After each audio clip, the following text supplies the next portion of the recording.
Hello, I'm Dr. Roger Washington. I'm a board-certified family physician and an American Academy of Family Physicians Fellow. You may have heard of me as the radio personality Dr. Dub. I'm here today to host this edition of Health Tips. I'm going to demonstrate for you a technique that I've come up with that allows for the administration of nasal sprays. Right, I know, nasal sprays. Oh, I hate nasal sprays. That's what everyone says.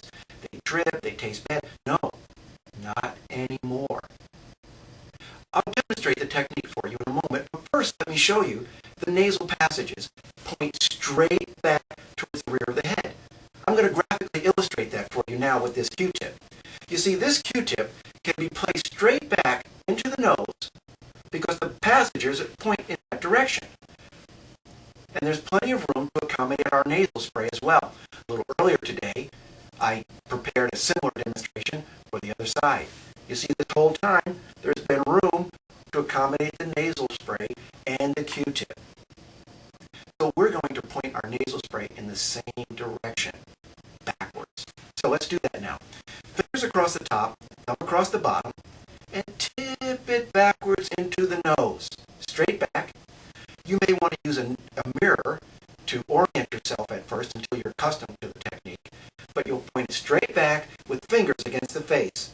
And then tip forward, spray once, spray twice, squeeze down, and don't sniff. That's right, don't sniff. I'll show you on the left side, the same technique.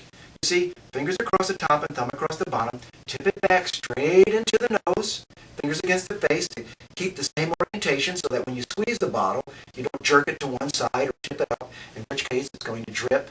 No, it's not going to drip when we use our brace technique. We're going to place it straight back, fingers against the face, lean forward, spray once, spray twice, squeeze down, and that's right, don't sniff. With time, you'll perfect the technique, you'll be comfortable with it, and you'll be satisfied with the results. You know, there is one caveat. If your nose is completely obstructed and blocked, well, in that case, you'll want to see your doctor to give you tips on overcoming that obstacle. And a nasal spray might not be the best treatment for you. For the rest of us, we're going to use our nasal sprays, we're going to find them effective, without drip, without taste. Thanks for joining me today. Good health.